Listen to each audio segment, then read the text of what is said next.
Welcome back to our fourth video in the series on functional dependencies and normalization. This series of videos is based upon a textbook by El-Masri and Navath, Fundamentals of Database Systems, 6th edition. So let's pick up where we left off.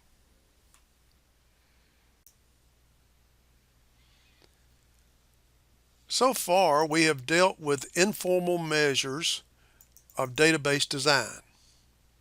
Now we're going to introduce a formal tool for analysis of relational schemas that enables us to detect and describe some of the above-mentioned problems in precise terms. The single most important concept in relational schema design theory is that of functional dependency. A functional dependency is a constraint between two sets of attributes from the database. A functional dependency, denoted by X determines Y, between two sets of attributes X and Y that are subsets of a relation, specifies a constraint on the possible tuples that can form a relation state. Let's restate this. A formal dependency between two sets of attributes that are subsets of a relation specifies a constraint on the possible tuples that can form the legal values of that relation. This constraint is that for any two tuples in the set that have X as one value in tuple 1 and X as the same value in tuple 2, they must also have Y in tuple 1 as the same value as Y in tuple 2. This means that the values of the Y component in the tuple set depends on or are determined by the values of the X component. Or we can say the values of the X component of a tuple uniquely or functionally determine the values of the Y component. We can also say that there is a functional dependency from X to Y, or that Y is functionally dependent on X. The abbreviation for functional dependency is FD or F. The set of attributes X is called the left-hand side of the functional dependency, and Y is called the right-hand side. And thus X functionally determines Y in a relation schema. If and only if, whenever there are two tuples of this set agree on their X value, they must necessarily agree on their Y value. Note the following. If a constraint on a relation states that there cannot be more than one tuple with a given X value in any relation instance, that is, X is a candidate key of the relation, this implies that X determines Y for any subset of attributes of the relation, because the key constraint implies that no two tuples in any legal state will have the same value of X, or the same key. If X is a candidate key of the relation, then X determines the relation. If X determines Y in the relation, this does not say whether or not Y determines X in the relation. A functional dependency is a property of the semantics or meaning of the attributes. The database designers will use their understanding of the semantics of the attributes of the relation, that is, how they relate to one another, to specify the functional dependencies that should hold on all relation states of the relation.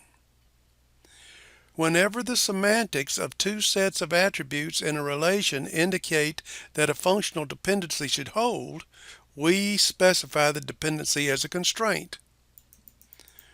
Relation sets or extensions that satisfy the functional dependency constraints are called legal relation states or legal extensions of the relation.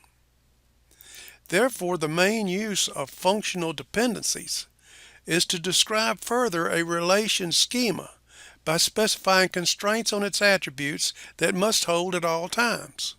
Certain functional dependencies can be specified without referring to a specific relation, but as a property of those attributes given their commonly understood meaning. For example, state and driver's license number determines a social security number should hold for any adult in the United States, and therefore should hold whenever these attributes appear in a relation. It is also possible that certain functional dependencies may cease to exist in the real world if the relationship changes. For example, the functional dependency zip code determines area code used to exist as a relationship between postal codes and telephone number codes in the United States. But with the proliferation of telephone area codes, it is no longer true. Consider the relation schema IMP project in figure 15.3b. From the semantics of the attributes and the relation, we know that the following functional dependencies should hold. Social Security number determines the employee's name. Project number determines the project name and the project location. And Social Security number and project number together determine the hours that the employee worked on the job.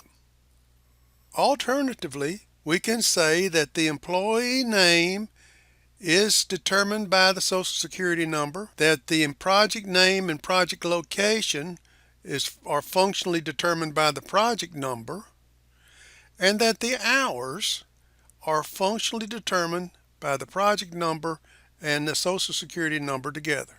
A functional dependency is a property of the relation schema, not of a particular legal state.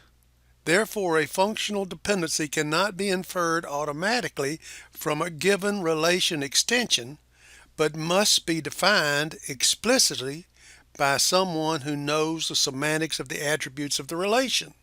For example, in figure 15.7, it shows a particular state of the teach relation schema.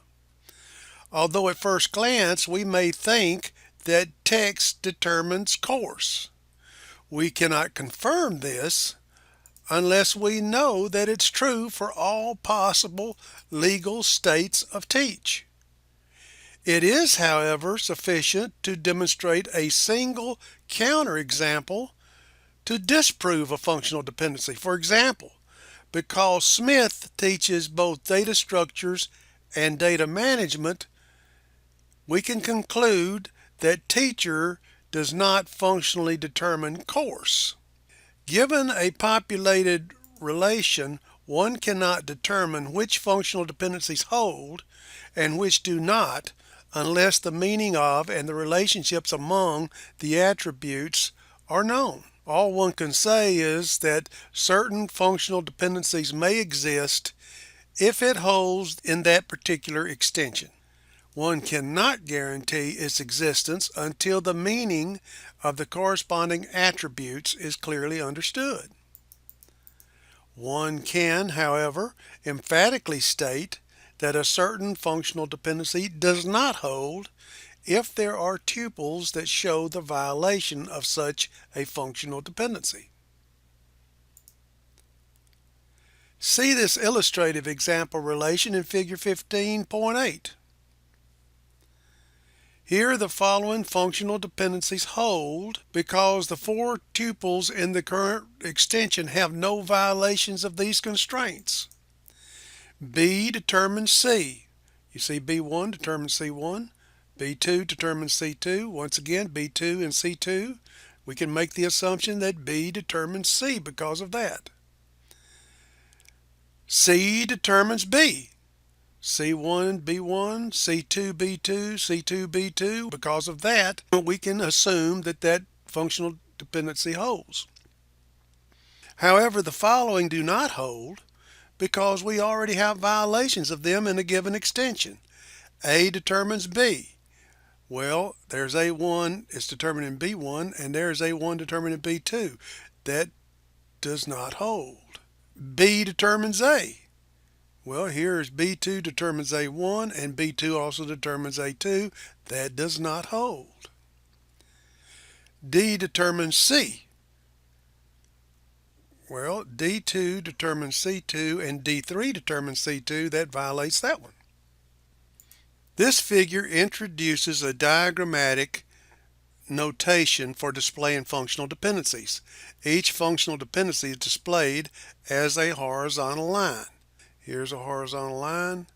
Here is a horizontal line. You see the horizontal line. Each one of these is identifying a functional dependency. The left-hand side attributes of the functional dependency are connected by vertical lines. There's a vertical line. There you see these. Here's one and here's one connecting an attribute to the functional dependency line. While the right-hand side attributes are connected by lines with arrows. So you see the arrows indicating what is being determined. Well, I'll bet you're going to have to chew on that one for a while. Talking about functional dependencies, and to give an example without all the X's and Y's, if one were to look at an academic database from your school that contains information about you, somewhere in that thing you are recorded with a student ID number and a first name and a last name. In that example, the student ID number would determine the first and last name, or the first and last name would be determined by the student ID number, which means any time that you were to see those pieces of information together, student ID number, first name and last name, if the tuple that you were looking at was about you, it would be your first name, your last name, and your ID number, because first name and last name are dependent upon student ID number. Well, that was a mouthful. And since we spent that entire video talking about functional dependency, let's make functional dependency the mystery word for this video. So go ahead, submit your mystery word, go out and check your knowledge on this video, and when you're ready, come on back and we will proceed to actually talk about normalization.